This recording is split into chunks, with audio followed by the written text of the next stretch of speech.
tak jadi apa-apa, awak dah bengong tu. Buah dah bengong. Nak Kristian pun dah, Yahudi dah.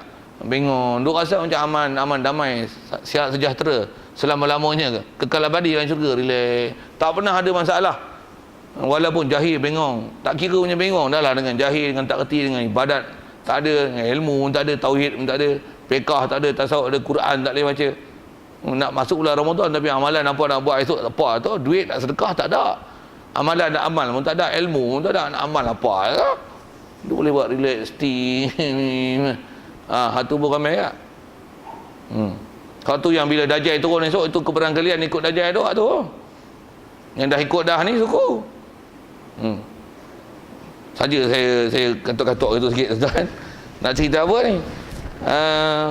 Jadi kalau kita yang tak ada apa-apa ni, kutuk sahabat memang bahaya.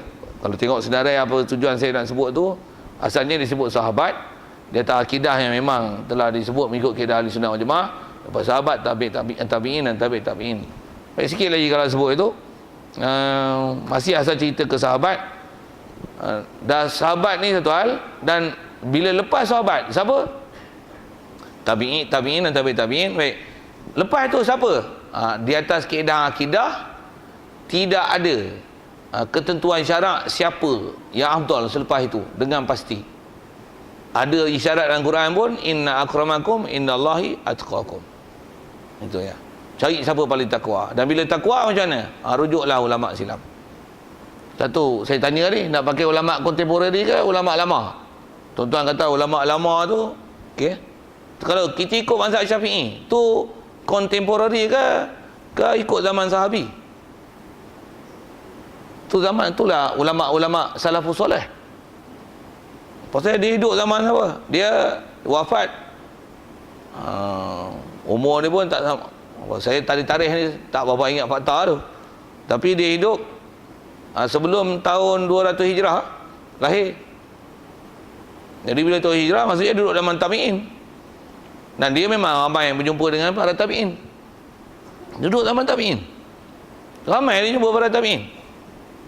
Sanad dia dengan Rasulullah nak bertemu tu hanya berapa orangnya? Bukhari pun sanad dia nak bertemu Rasulullah. Bukhari tahun berapa? Kalau Bukhari itu pun berapa orang nak temu pada Rasulullah hadis? 5-6 orang. Saya tak ingat berapa orang betul-betul tu, nak sebut detail lama tak ditinggal ilmu hadis. 5-6 orang baru nak temu dengan Rasulullah. Tentulah Imam Syafi'i lagi hampir lagi dekat tu kan. Satu, kita belajar fiqh, kadang-kadang ada fiqh yang tak ada dalam hadis Bukhari, tapi dalam fiqh Syafi'i ada. Nak pakai Bukhari ke nak pakai Syafi'i? Tuan jawab tak? Cuma fakta sejarah kot tuan-tuan tak bisa dengar, nak jawab tak apa pandai tu. Tuan-tuan nak ikut Imam Bukhari ke nak ikut Imam Syafi'i? Jawab. Ikut Imam Syafi'i. Ikut Imam Syafi'i. Imam Bukhari pun dia hanya pengumpul hadis. Dia bukan ulama-ulama yang mengeluarkan fatwa dalam bab hukum fiqh. Tak ada. Dia ulama just collector. Hadis collector. Dia tak buat hukum fiqh. Tak ada hukum fiqh dah. Tak ada kitab fiqh Imam Bukhari. Tapi Imam Syafi'i ada kitab hadis Imam Syafi'i, ada fiqh Imam Syafi'i, ada usul fiqh Imam Syafi'i. Tafsir, ada orang ikut tafsir dia, tapi zaman tu ahli tafsir ni berlambak-lambak sangat tak payah dia cari lah, pasal banyak sangat, ramai. Jadi yang tak ada zaman tu ialah nak kumpul hukum ni. Satu, fiqh zaman tu. Lepas tu lama-lama dah hadis pula orang tinggal, baru timbul Imam Bukhari. Sikit ke situ. Macam mana pun nak kata apa, kalau ada orang duk sebut hadis pun dia boleh sebut takat Bukhari je. Sebelum benda tu dia tak boleh nak sahihkan, betul tak betul. Jadi antara hadis-hadis yang dalam Bukhari dengan fiqh yang dalam Syafi'i dah semestinya ada pada dia. Begitu kan Syafi'i, Imam Malik, guru Imam Syafi'i lagi awal pada Imam Syafi'i. Duduk zaman tabi'in, bertemu dengan sahabat punya ramai tu. Begitu juga Imam Malik, Imam Ahmad Hanbali, anak murid Imam Syafi'i, duduk dekat-dekat tu. Begitu juga Imam Abu Hanifah hidup sezaman dengan Imam Asy-Syafi'i rahimahullah ta'ala. Apa lagi nak sebut. Jadi dia orang ni lah antara orang yang hampir dengan Rasulullah, orang yang hampir Rasulullah. Tiba-tiba ada orang dia tak mau ikut ni, dia nak gunakan hadis Bukhari, nak tag pergi Imam Syafi'i, Hanafi, Maliki tu, bahkan plekir Imam Syafi'i, Hanafi, Maliki, Hambali kononnya berdasarkan hadis Bukhari. Tuan faham saya juga apa? Tuan tak faham saya sebut tu, tak faham sejarah sikit, tak faham zaman tu sikit, tuan melengung ke ni, ngantuk lah tu.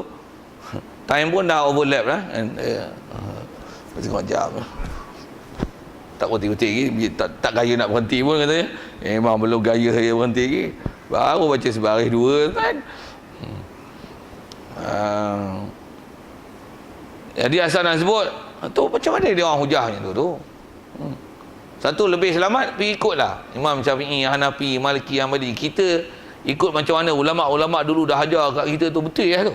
Tu kalau nisbah, kalau sikit ke isu babi tu, pegang dengan kaedah babi ni haram, hang transformasi tak formasi ke, tambah pula duk bunyi ada babi tak ada babi, ada babi tak ada babi. Apa kaedah selamat dah? Sehingga ialah daripada makan coklat tu baik macam beli apa? Coklat gula kerek konyah tu. Tak ada bahan yang diragui. Tengok gula kerek pula made in Pekan Kerik. Oh, clear. Tapi dia ambil gula kerek mana tak tahu dah. Okey, sikit ke situ. Melawak tu sambil-sambil. Tapi nak cerita apa? Nak sebut kata siapa dia orang yang terbaik selepas pada Rasulullah tu, nisbah kita umat, itulah sahabat, tabi'in, tabi'in dan semua imam-imam mazhab kita duduk dalam tu. Duduk dalam zaman tu. Satu, jangan menyesal tuan-tuan ikut Imam Syafi'i. Sikit saya nak buat ayat tu. Malam ni kena sebut lah. Pasal ada orang pelakir, kita tak mahu pakai mazhab Syafi'i, tak mahu pakai Hanafi, Maliki, Hambali, tak mahu pakai. Tu nak pakai apa? Quran hadis. Ui, cakap besar nak pakai Quran hadis. Mu Quran hadis pun ambil takat Bukhari kan. Imam Syafi'i jumpa lagi dekat dengan orang yang riwayat hadis. Dia orang ambil hadis Quran, takat ambil Imam Bukhari, betul Imam Muslim, Ibnu Majah, Abi Daud, takat tu lah. Dia bukan direct pergi Rasulullah. Ambil direct pada Rasulullah memang gila. Mustahil. Ambil hadis, hang kata ambil Quran hadis, ambil tafsir. Hang terhenti takat hadis Bukhari. Bukhari selepas daripada Imam Syafi'i.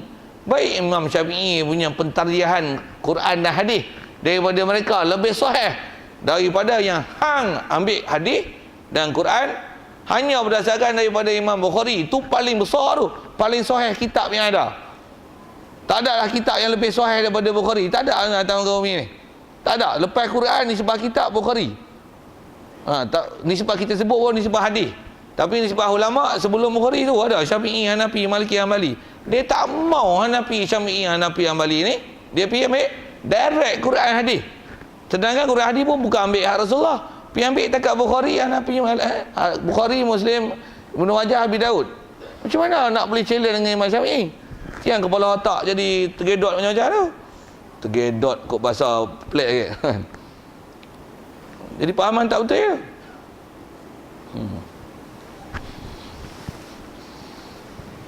Jadi asal kita dah bicara tu, kalau ikut ada akidah tu, saya duk syarah tu, syarah akidah tu pasal nak tunjuk kata asal nak sebut nisbah sahabat, tabi'in, tabi'in dan tunjukkan siapa? Nisbah ulama, nak ikut ulama yang macam mana? Saya nak sebut itu.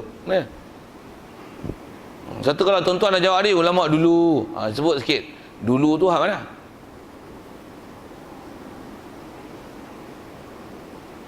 Kemudian ni hak mana? Hak kemudian ni. Kalau yang kemudian ni pun satu masa dia sebut Quran hadis. Bunyi bab babi tak sebut Quran hadis pun. Dia bahas apa? Ada pendapat ulama, ada pendapat ulama. Ambil juga pendapat ulama. Ulama pun dia pakai ulama mana? Ulama yang fatwa Kesatuan Islam Eropah. Dia ambil ulama tu. Ulama Malaysia boh bila Jakim ambil Sultan Jakim. Ambil fatwa Mesir. Lah awak tak pergi ambil Syafi'i, Hanafi, Maliki, Hambali dulu. Satu rujuk kita lama. Kalau saya ngaji, saya tak tengok hak contemporary. Saya tak tengok langsung, tengok. Tak tengok atas nama ikut dak. Baik tengok hak lama. Selamat. Pasal dia orang pakar kan. Dan kepakaran itu susah nak silap. Pasal dalam pakar takwa. Hak belakang ni pakar takwa. Mopi guna bahasa itu. Pasal kita duk sebut ni masih sebut tentang ranking. Siapa terbaik? Siapa terbaik? Sikit lagi di atas isu-isu terbaik tu. Kita masih nak sebut isu perang. Kita pernah berbunuh-bunuhan dan perang tak sama negeri Melayu. Melayu ni bila lawan, Melayu mesti bersatu. Oh, bagus. Lawan ni katalah bopi bahasa asing, bopi bahasa Cina tu, bukan tujuan nak pelagar habis. Suruh contoh. Kalau macam 13 Mei tu, Melayu bersatu tak? Tak kira color orang satu, hijau ke biru, tak kira.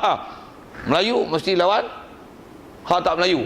Wah, dia punya pahaman kebangsaan tu ada. Masa tu dia bersatu. Tapi kita sama-sama Melayu, berlawan-berlawan kan ni, tapi tak lawan perang. Dengar saya nak soal. Kita tak pernah perang tau, Melayu sama Melayu. Walaupun ada isu-isu kecil, insiden kecil, pembunuhan sama-sama Melayu tu ada lah. Tapi atas nama perang, tak ada lagi Melayu, perang Melayu. Biar ada Arab, perang dengan Arab. Dan Arab dengan Arab tu sahabat dengan sahabat. Sayyidina Ali dengan Muawiyah. Betul? Sayyidina Ali dengan Aisyah. Betul? Ada nama perang tu. Perang apa? Sayyidina Ali Muawiyah perang apa? Perang Jamal. Sayyidina Ali dengan Aisyah perang apa? Terbalik kot. Sayyidina Ali dengan Muawiyah perang apa? Perang Siffin. Dia orang ni mengangguk tu nampak bodoh. Dia tu. Sayyidina Ali dengan Aisyah perang Jamal. Dia orang tu perang bunuh kan. Kita tak perang Melayu dengan Melayu. Soal, mana baik? Melayu baik ke sahabat baik? Ya. Oh, bagus jawapan clear. Saja nak sekeh tu. Walaupun tuan-tuan jangan kata kita tak pernah perang pun, kita lagi bagus pada sahabat. Sahabat ni macam mana boleh perang? Pelik sungguh aku. Dia muskil tu. Duduk zaman Nabi, Nabi dah terbiah elok-elok, Nabi mati boleh kelahi, boleh pelik sungguh aku. Kita ni jahat-jahat kita pun tak perang tu. Bagus kita lagi pada sahabat tu. Kebelah otak tu.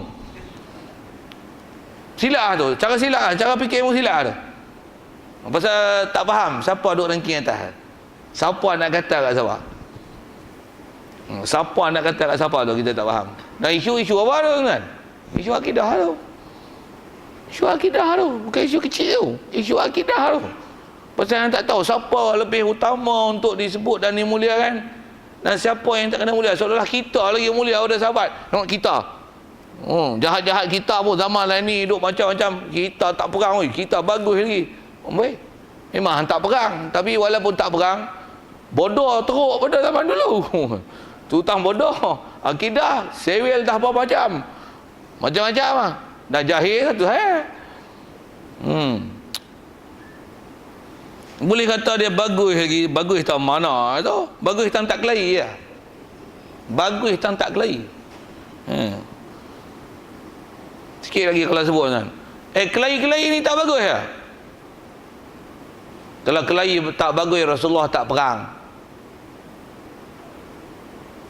Dengar dia tu. Bagi putih tu yang mindset tu. Untuk kelahi ni bagus ya. Kelahi, kalau kelahi nak tegakkan kebenaran, kita disuruh kelahi. Kelahi bukan takat berdebat, bukan takat berhujah. Bunuh perang tu ada syariat perang. Tapi bagi disiplin betul lah. Siapa nak perang? Siapa yang boleh bunuh? Siapa yang tak boleh bunuh? Tu. Ada orang kata, apa duk kelahi-kelahi ni? Kita ni kena berlapang dada. Hak mana kena lapang dada? Hak mana? Tu. Dengar elok je tu. Dia tikam kita, dia suruh kita lapang dada. Jaga elok tu. Ada bab kena penerajang dah, bukan lapang dada. Pegang panah tu bagi kali. Puf. Cerita panah lah. Nak kata panah yang kita boleh pegang pun kan. Tak lagi tu orang tak bagi pegang panah tak. Tak mahu cerita tu. Panah lah sukan tak ada apa. Bukan ada senjata api. Baik. Kalau ikut kita dah sebut tentang sahabat, jadi asal nak sebut tu ialah kena jagalah akidah ni. Nisbah sahabat berbanding dengan orang yang tak duduk zaman sahabat. Itu juga kalau saya panjang tadi, tabi'in dan tabi'in. Okay. Dan sikit lagi untuk tambah akidah ni. Apa dia? Jangan tak tahu tuan-tuan, kita semakin hari semakin jauh dengan Rasulullah. Jangan tak tahu nisbah buruk tu, dia makin buruk, makin tak elok. Kena faham itu dan kena rasa tu. Dan kena akui dan iktiraf tu. Zaman orang tua kita dulu tuan, kata 50 tahun dulu, walaupun katalah orang perempuan berapa orang hanya bertudung, betul tak? Walaupun bertudung, Walaupun bertudung tu hanya berapa orang, tapi sembahyang jaga. Oh. Orang zaman ni walaupun bertudung tapi ketat-ketat. Nangka pun tak balut itu kan. Mobil gitu. Saja saya nak sebut di sebuah zaman tu. Walaupun katalah dia orang tak bertudung, tapi akidah tanya Tuhan mu siapa? Allah. Kita ni mana ada daya kuasa melainkan semua hak Allah. Akidah best. Yang best lah, hak bingung-bingung juga. Tapi nak kata walaupun pasal didikan agama tak kuat, tapi dari sisi sudut akidah best. Orang murtad kita dengar satu isu dulu, Datrah apa di Singapura, bukan Malaysia kan? Macam mana? Satu Malaysia turun. Umumnya satu Malaysia. Habis turun semua. Seorang murtad. Yang dibelah oleh orang Melayu, yang Belanda nak pergi ambil balik. Dengan mahkamah mereka berjaya tarik balik. Turun satu Malaysia, turun Singapura. Lah ni murtad je lah. Satu jangan kata orang luar murtad. Dia pun antara yang murtad. Saya duk tolak macam-macam. Yang ni tak mau, yang ni tak mau. Tak relevan lah. Tak relevan lah. Tak boleh pakai lah. Kita nak we born to be free. Habis. Free pula tak. Hang kena ikut hukum Allah Ta'ala lah. Mana ada free-free tu. Pakai internet pun kena bayar. Takkan born to be free. Mana ada free. Mana ada free. Mesti tertaluk dengan undang-undang bumi-bumi Allah Ta'ala. Mana ada free tu. Selagi hang tak masuk syurga, hang tak free lah. Hang kena ada undang-undang yang anda ikut, kena ikut. Sikit nak guna bahasa-bahasa budak-budak.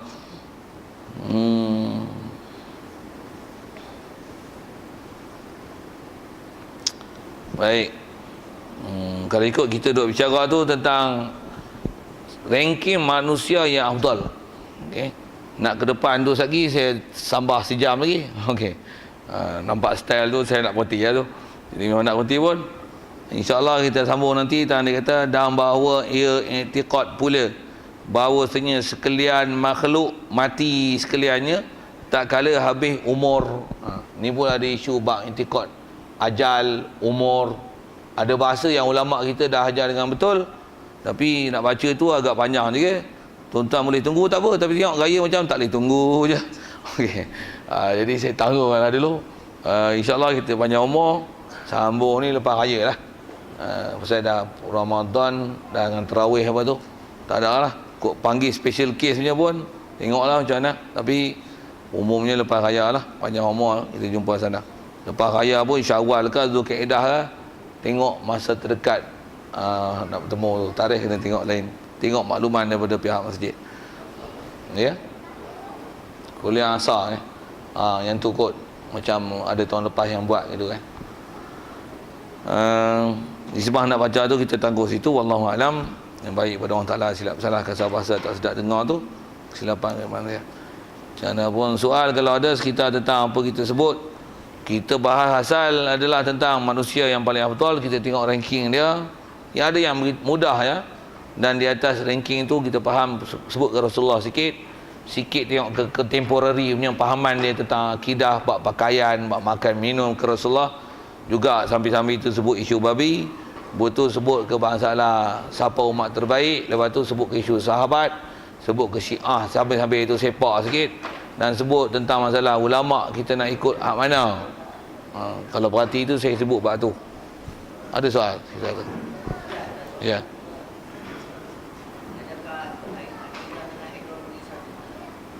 Akidah dengan ideologi. Akidah dengan ideologi ni bahasa moden pun kita pun tak apa nak certi ke pun. Ideologi ni pahaman tak? Kalau atas soalan sama tak sama tu, kena faham akidah dulu. Akidah ni apa? Akidah sebut pun akidah dengan mana mu'taqad. Akidah dengan mana ma'qudah, mu'taqadah. Benda yang dipegang, maksudnya dipaham dan diiktikad. Jadi sesuatu yang dipaham dan diiktikad, itulah baru dipanggil akidah kan. Ideologi ni dia cara pemahaman dan memikir. Kalau sebut dengan bahasa dulu. Jadi kalau hanya dari segi pahaman tapi tak membawa pada iktikad, jadi tak iktikad lah. Tapi kalau kata dia sampai itulah pemikiran dia, itulah dia cakap, dan itulah pegangan, Intikad lah. Ideologi itu membawa intikad lah. Kita buat misal mudah, kalau ambil isu yang kita sebut tadi, tak apa. Katalah misalnya bab pakai serban, katanya. Dia kata, apa gaduh-gaduh pakai serban? Serban ni bukan sunnah Nabi, kata dia. Nak pakai. Yang ni kebudayaan. Jadi kalau Nabi pun orang Melayu, Nabi pun pakai samping dan pakai songkok tau. Oh, ni pahaman. Ni ideologi dia. Cara dia bercakap macam tu. Kalau memang dia bercakap gitu, kalau dia intikad macam tu, kalau ikut dari segi bab intikad, mudarat tu. Maksudnya itu pahaman, dan dia pegang dengan hati itu, dan apatah lagi sampai tahap dia bertindak. Dan pula dia nanti, bahasa dia nanti dengan ideologi begitu, dan dengan ideologi itu dia berintikad, nanti dia bercakap sampai tahap dia pelekeh ni. Apa gaduh pakai serban? Serban besar saja macam bakui, di otak tak masuk oksigen. Oh, dia pelekeh serban. Lagi dah apa? Sikit-sikit duk pakai selendang, belah kanan, belah kiri. Nak pakai kanan, kiri kan pakai selendang kah? Gaduh buat apa? Baik pakai samping, kata dia. Jadi cara dia bercakap tu seolah-olah nak pelekeh, nak berolok, nak bersendar-sendar kan. Tambah pula dia kata gini, orang pakai serban dengan orang tak pakai serban belum tentu pakai serban lagi elok. Memanglah betul ya tu, tapi itu ayat nak memprovokasi pemakai serban. Patutnya kaedah berfikir macam mana? Terah pakai serban pun kalau kata hang tak elok, apa pun tak pakai tu elok kan kah? Patutnya cakap itu. Saya nak sebut dari segi ideologi dan itikad. Jadi kalau atas tanya soalan, adakah dia sama atau tak sama tu? Kalau dia punya pemikiran tu sampai bawa pada akidah, maksudnya dari segi pegangan tu, masalah. Satu kalau atas sikit lagi syarah tu, pasal atas sama tak sama. Khusus kalau kita ambil yang isu kita dah sebut tadi, rasa senang.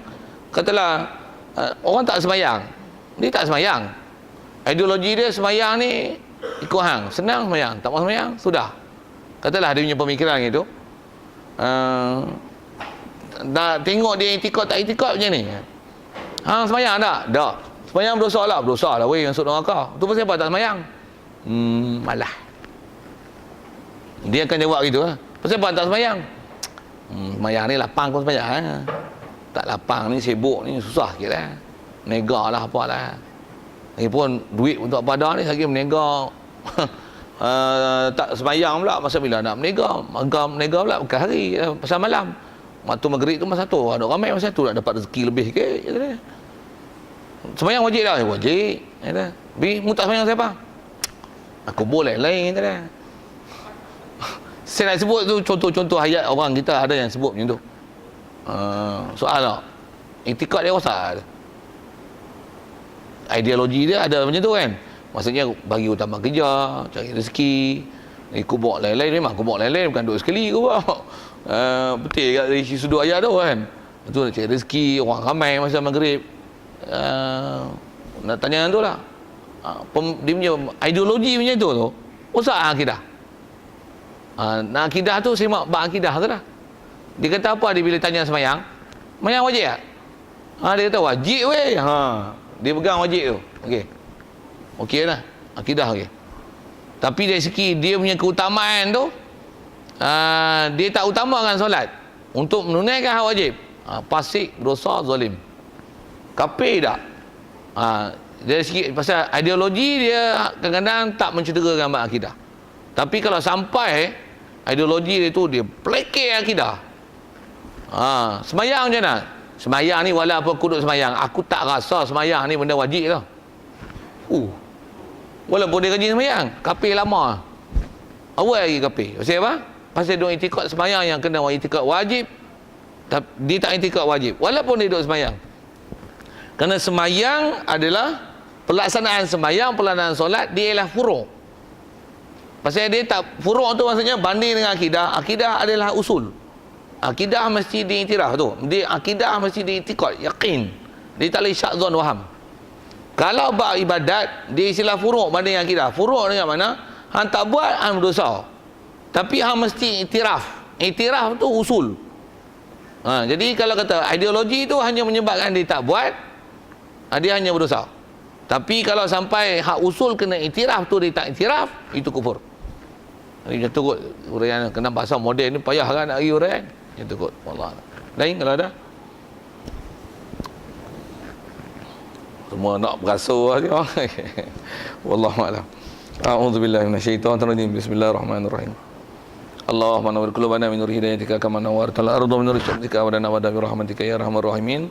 Warzuqna fahaman nabiyyin wa hifdzal mursalin wa ilhamal malaikatil muqarrabin wa sallim tasliman ala jamil anbiya'i wal mursalin walhamdulillahi rabbil alamin. Assalamualaikum warahmatullahi wabarakatuh.